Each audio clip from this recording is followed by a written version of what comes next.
Thank you, Madam Speaker, for this opportunity. Madam Speaker, as I was seated here, I decided to repeat 10 times listening to the President's speech again. I am shocked. The Bible says, "Thou shalt not lie." When the President stands there and mentions a name, I think it was called Carissa, somebody from Coast, who has taken Hustler Fund, 714,000.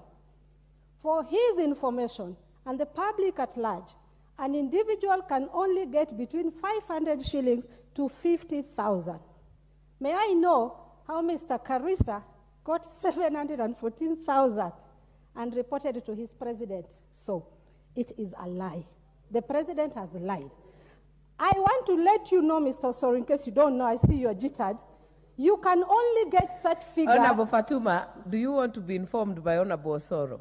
Very well informed, very sober, and as a Muslim, I say the truth. So don't inform me about lies. I'm here to say the truth. What is your point of order, Chief Whip? Honorable Speaker, I think Honorable Fatuma is misleading the country. It is indeed true that the individual can only access up to 50,000. But it's also true that there are groups, and that individual is not blocked from accessing funds from a group. So he may have access from the individual and then got more money when he formed, or rather when he joined the rest in that group. So he got 714 as a group.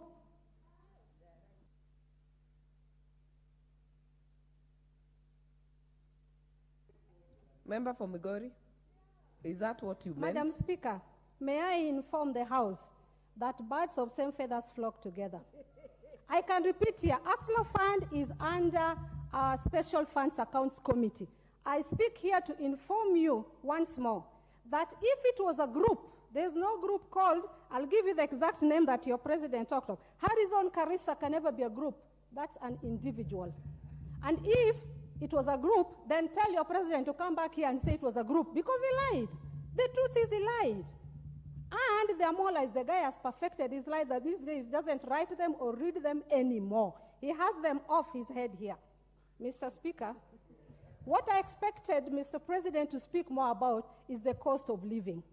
Justify it or don't justify it. But please put some peace into our heart by telling us that this cost of living, there's something I can do about it. Instead, he told us there's nothing to be done, we have to live with it. There are people dying because of hunger. There are people dying because of hunger. And it is painful. When a president speaks there, because he eats 7 meals a day, he has no pain of what wananchi go through. But I can tell you the famous saying, vitu ni different kwa ground.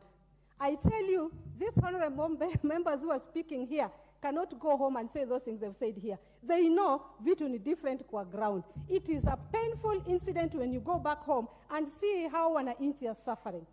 Madam Speaker, when we were doing mandamanos, there was police brutality. We lost lives. Some might have been his votes that he lost. Some might have been votes of somebody else. But the bottom line is, we lost Kenyans. I expected an apology from the president because these are Kenyans. He is the head of the state. These are his people who died through any other circumstances. I expected apology. I expected him at least to tell us, stand for 1 minute as you do Christians, that you stand in honor of the dead for at least a second. I expected that for him. It didn't pain him because he didn't lose anyone, but God knows how he will tackle that. I expected the president to talk of unity. The country is divided. It is the truth.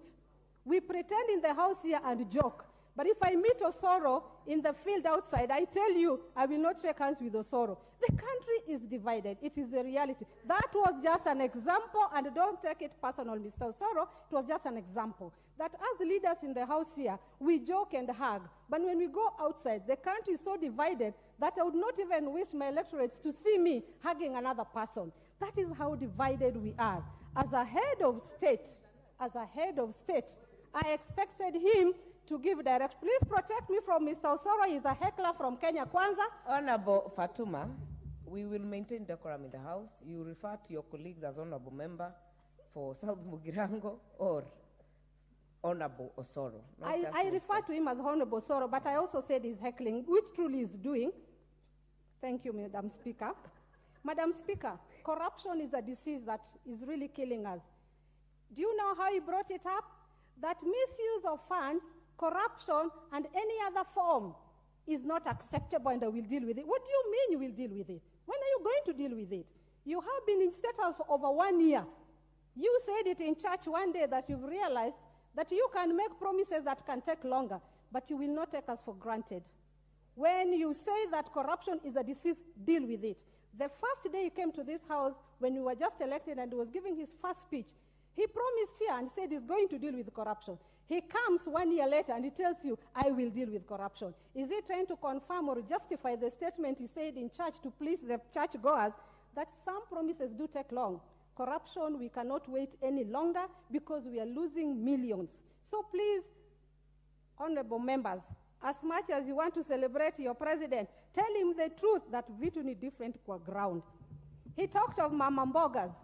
I talked to Mama Mboga in Kondele, who told me, when you go to Nairobi, do you see the president? I said from a distance. He said, if you ever get close to him, tell him never to refer to us again. We are not his people. He used us. He doesn't care about us. Madam Speaker, the country is bleeding. Let us not pretend. Be Kenya Kwanza, be Azimio, wananchi are pained. Let us tackle the struggle for food other than anything else before we talk about medicine or anything else. Thank you, Madam Speaker. With this statement of the President, I disown such a statement as a state of the nation. He did address the nation, but he undressed the nation. It is painful.